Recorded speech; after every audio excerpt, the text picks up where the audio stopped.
Hello, this is for Argument of Essay 2. Fossils belong to the world, not the wealthy. Fossils are not just ancient bones buried in rocks. They are time capsules that hold the secrets of the Earth's deep past, from towering dinosaur skeletons to tiny trilobites. These remnants of prehistoric life are essential to understanding evolution, extinction, and the history of our planet. Yet, in recent years, a troubling trend has emerged. Rare and scientifically valuable fossils are being auctioned off to the highest bidder, often disappearing into private collections. This practice undermines scientific progress, restricts public education, and commodifies natural heritage.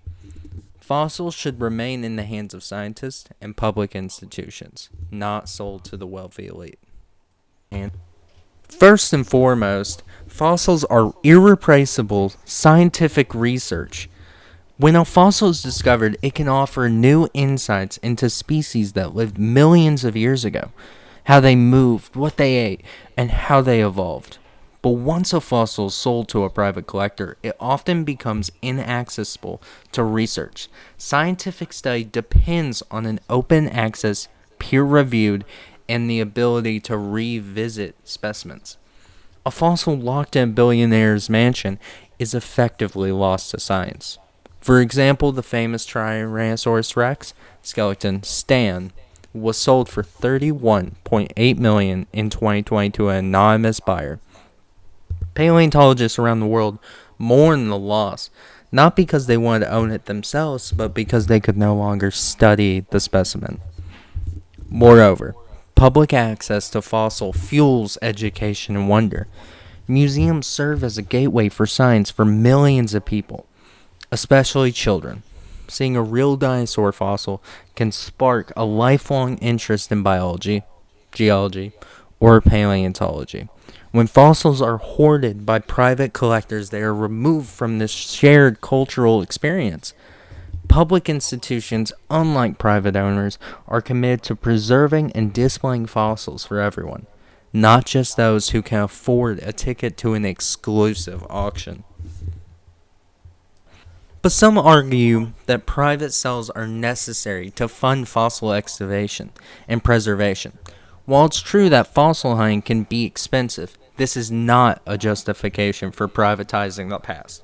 Instead, governments, universities, and museums should invest in ethical fossil collection and create policies that prevent important finds from being sold off. Countries like Mongolia and Japan have already taken steps to ban the export of fossils, recognizing them as national treasures. The United States and others should follow suit. In a recent post put out from a paleontology expert, a fossil has been found called the Nanosaurus, once believed to be a juvenile T-Rex about half the size of a normal one, has been discovered and put up for auction. This fossil could lead to many discoveries of an entire new branch of the tree of the Tyrannosaurus, but without it, we could lose that information forever. However, the museum in Chicago has raised enough money to buy the fossil from this private auction and have scientists study. In the study, they discovered that Nanotyrannus was its own separate branch of the tree and not just a juvenile T-Rex. This can show how important it is for private auctions to be banned. But in conclusion, fossils are not luxury goods. They are scientific and cultural artifacts that belong to all of humanity. Auctioning them off to the highest bidder may enrich a few, but it impoverishes the rest of us by cutting off access to knowledge and inspiration.